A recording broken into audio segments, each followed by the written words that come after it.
Coach the way you sell. We teach our reps to try to uncover problems and really make sure we empathize with our prospects and hopefully future customers. And we need to be doing this more in our coaching interactions with our own reps. Founder of Transform Sales and LinkedIn Top Sales Voice, Wesleyne Whittaker shares more about meeting your reps where they're at in order to become a more effective coach and leader. Coming up next. We are excited to jump in today with Wesleyne Whittaker. You have a lot of different titles and a lot of experience. Give the audience a little background and what brought you to your role today as the founder of Transform Sales. So I am a recovering chemist. So I actually worked in the lab as a chemist, and then I found myself in sales. And I tell people when I got into sales, I finally figured out what I wanted to be when I grew up because I loved everything about it. Because of my love and my tenacity for the sales role, I made a really, really fast ascent from individual contributor to international sales manager. And when I spent my first 6 months as an international sales manager, it was a complete disaster. People were leaving. We were not hitting our quota. And I was like, what is going on? So it took this one brave person during her exit interview. I said, so why are you guys leaving? Like, what's going on? She said, you're the problem. I was like, well, what do you mean? But I'm so great and I'm amazing and I've done this and I've done that and I've done that. And she was like, that's the problem. It's all about you and you want us all to be exactly like you. And we're not. And so it feels like you're micromanaging, and she gave me all these things. And so imagine me a new manager. That was a complete blow to my confidence, my ego, my everything, right? But what it did is it allowed me to take a step back and really say, okay, Wesleyne, this is about you. You have to develop yourself in order to really be able to develop people. So I took that advice and that's what I did. I focused on developing myself to become a better manager. The next 6 months, everybody on the team was hitting their quota. People wanted to join the team instead of run away from it. And so 5 years ago, I started my company, Transform Sales, and I focused on that. It's really building stronger managers that impact the organization in waves. And that's what I do. I'm really excited to dig in with you today because, people that start their own companies, right, to me, just think a little bit differently than the rest of us. I'm really excited to hopefully share some of that wisdom up there that you have with the audience. So that was a little bit about kind of the why of you founding Transform Sales. You mentioned a little bit about, kind of your initial failures or shortcomings as a manager. I know something that you believe in strongly when it comes to coaching is this concept of coaching the way you sell. Could you talk a little bit more about what that actually means? When we step into sales situations as strong salespeople, one of the first things that we do is we listen to our prospects. We ask an open-ended question and we allow them to share with us their problems, their issues, their challenges, and we listen. And we don't immediately pitch. We don't immediately try to solve their problems. We ask them other questions to really clarify what the challenges are. So when we're in coaching environments, we often don't do that. In coaching environments, it's, oh, I noticed you did this wrong, so I want you to try this and try this and try that. Would you ever step into a sales situation and tell a prospect that? Absolutely not. So what we have to do is we have to coach the way we sell. And so that means asking the open-ended question, seeing the challenges that the rep is having, because the rep may be having different challenges that you don't even realize that are underneath the surface. And what you're seeing is the output of that challenge. You're seeing the end result of something else that's really holding them back. So allow them to say, these are the things that are impacting me. These are the things I'm struggling with. And I've been scared, nervous, or fearful to reach out for help. But since you asked, this is how I need you to support me. Yeah, I think that resonates a lot. Like, we believe in rep-led, one-on-ones over here at Ambition. And I think with what you said around coaching the way you sell, like really asking those questions allows you to, one, understand that person and what they need, but two, like you said, make them feel safe and comfortable to maybe raise their hand about something that they didn't want their manager to know they weren't good at, right? That's a scary thing to do, to say, I don't know. And when you kind of coach the way you sell, like you said, you created a safe space that allows your reps to do that and then grow. And I was going to say that safe space is, I think, one of the number one ingredients that we need to ensure that we have within the organization. If reps don't feel psychologically, emotionally, or mentally safe, then they're never going to really achieve their full potential because they feel like they can't mess up. And so if somebody feels like they can't mess up, they won't take risk. They won't try different things. They're only going to go to the letter of the law of what they have been taught or what they think is right. And so that's why we see such dismal close rates. We see such a dismal quota attainment because people are so scared to mess up because of the repercussions. And those repercussions, they see them happening to their colleagues, or the one time that they missed something with a deal and their boss jumped down their throat, or they were the laughing stock of the team, whatever it is, those things impact our reps. And those are the things that we have to focus on. We can teach skill set. We can teach them how to cold call. We can teach them how to negotiate. But if we're not creating this psychologically and emotionally safe environment, then we're really doing a disservice to the organization. Yeah, you really shatter that person's confidence in your leadership and the company sometimes to want to reach out and get better. And then you're just going through the motions. And we all know those sales orgs, that middle 60%, they're just going through the motions. So I get that. I want to stay there though. What is, I mean, you work with, geez, so many kind of different organizations and people.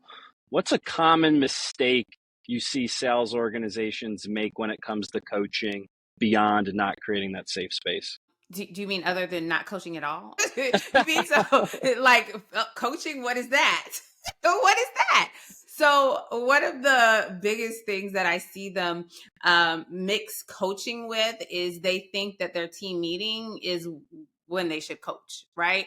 Now, I'm sorry. They think their team meeting is them coaching. They think that they're checking the box during, oh, let's go through and review the CRM and let's see where all these deals are. Okay, great. Go make another call to that person and try to get that closed. They consider that coaching. And they also don't have goals that they know that the rep needs to meet. They don't have goals that the manager needs to meet. So they're just doing this random act of coaching, right? And so what does that mean? Today I'm focusing on this. Tomorrow I'm going to focus on that. Next week I focus on this. And one of the best ways to set up a coaching plan is, I like to say, I coach to the conversions, right? So what does that mean? Let's look at the pipeline. Let's figure out where we're not converting. Are we not going from that first call to the actual proposal review?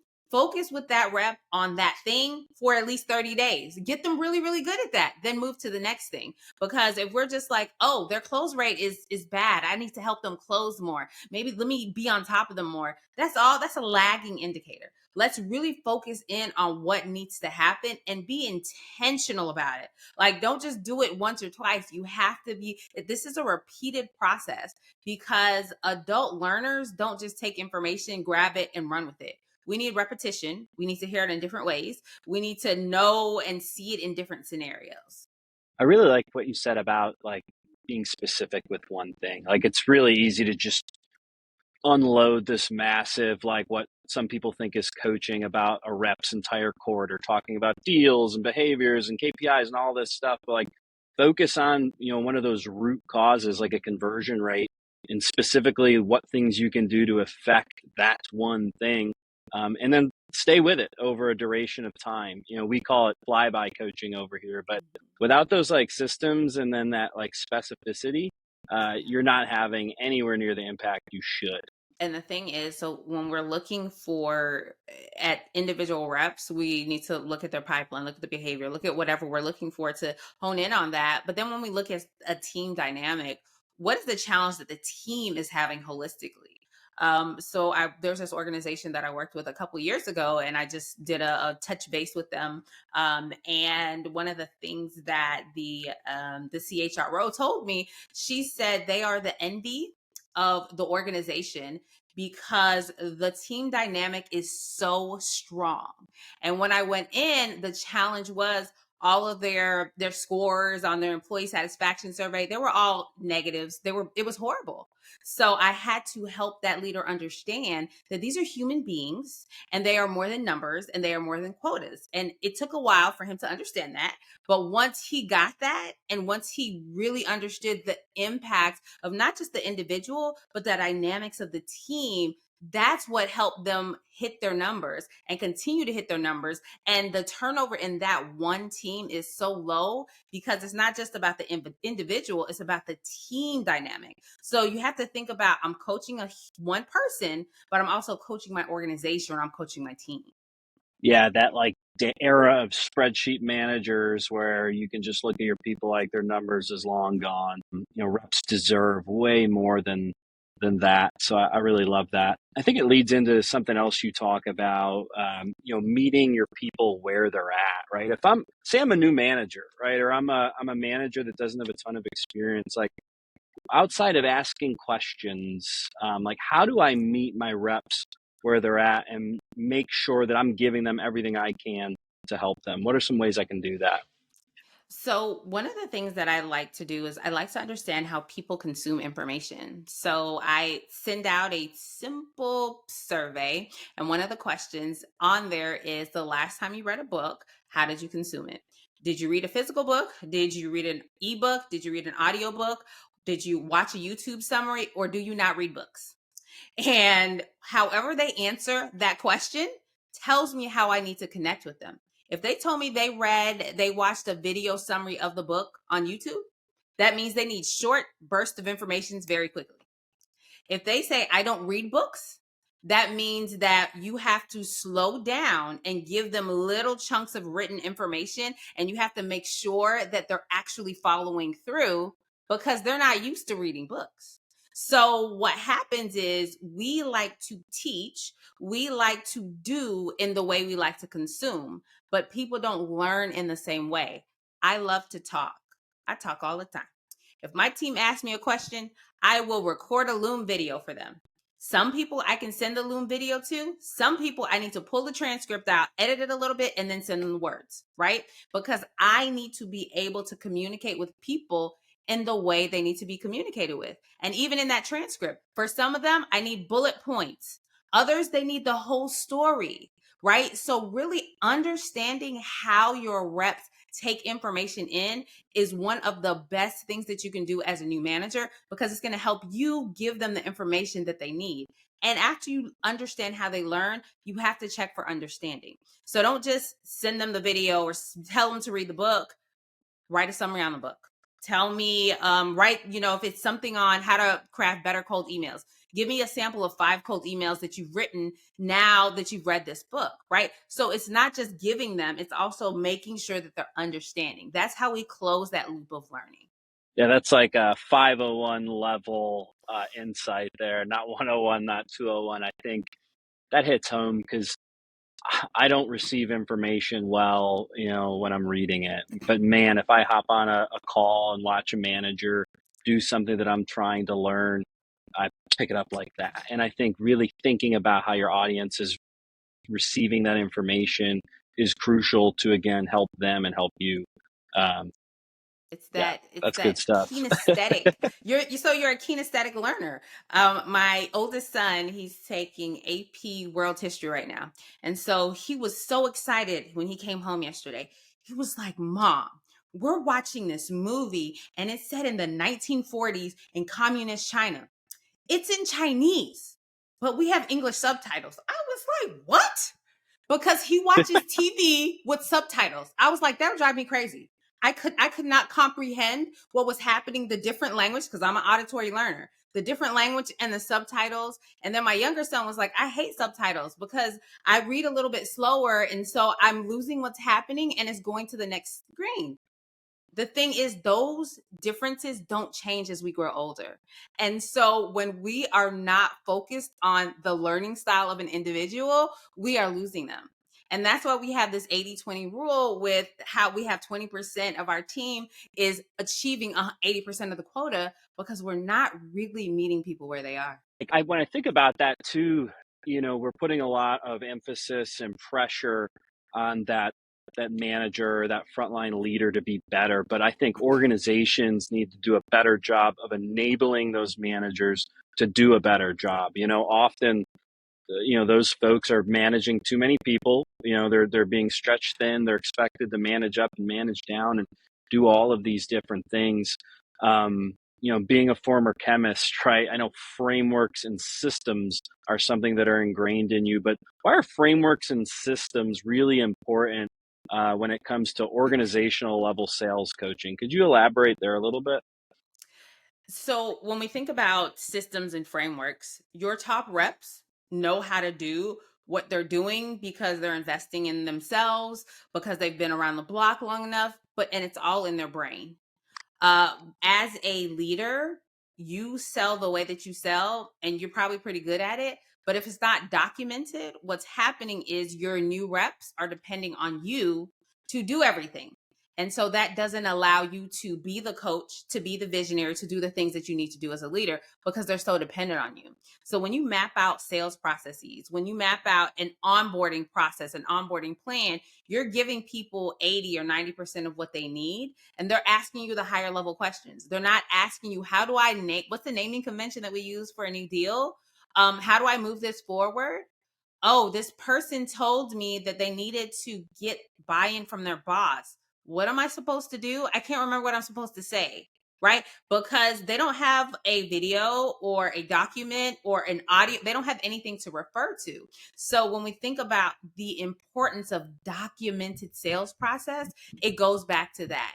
It goes back to starting how you want to finish. And so one of the things that we do with clients is we create these 90-day onboarding plans. And what that is, it is literally like a day-to-day, depending on the role. Sometimes it's an hour-to-hour breakdown of what they need to do. And again, we focus on those knowledge checks. And so the person is able to be ingrained in the organization. One, they're like, oh, this isn't a hot disaster. You guys are actually ready for me, and I know what my job is going to be. And they feel empowered. Because the worst thing that we can do is have a sales rep feel like they're flailing in the wind and they don't know what to do or how to do their job the right way. So having those documented sales processes that are not dependent on a person, because if we have a person-led sales process that requires Brian to answer every single question, Brian can't focus on the rest of the team. Brian can't forecast. Brian can't coach. He can't do what he needs to do. So that's why those processes and frameworks are so, so key to organizations. Having those, like what I call gates existing, force your reps to know that they're going to walk through them at some point. So they need to be ready for that knowledge check that's coming next week, or that, follow-up call that's going to reinforce, the enablement training from 3 weeks ago. Like, knowing that the system exists not only helps the manager be more organized, but it also does require the frontline rep to take a little bit of ownership of their coaching and development. I think that's important. Showing up and just being ready and not wasting time when you're having those interactions. We talked a lot about the manager's responsibility, but I don't want them to feel like it is all on them, because you mentioned something really key. The reps also need to take responsibility. A rep that sits back and says, oh, well, you didn't give me that document, or I didn't know I needed to do that, or I knew I was supposed to be shadowing this person on this call, but they never sent me the calendar invite. As a rep, you need to have enough tenacity. You need to have enough enough drive to really focus on being the advocate for your own development. If you, and again, I love data, right? Love data. So 30 days after we onboard a new rep, we have them do an onboarding satisfaction survey.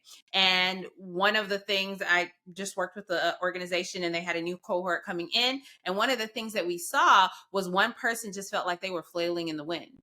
So then when we circle back with their manager was like, well, they're not reaching out to me for anything. So I thought that they were okay. I don't hear from them during the day. So I thought that they were okay. So you can't just sit back and expect everything to be spoon fed to you. You have to advocate and say, I need a little bit more. I need some more time. I don't understand.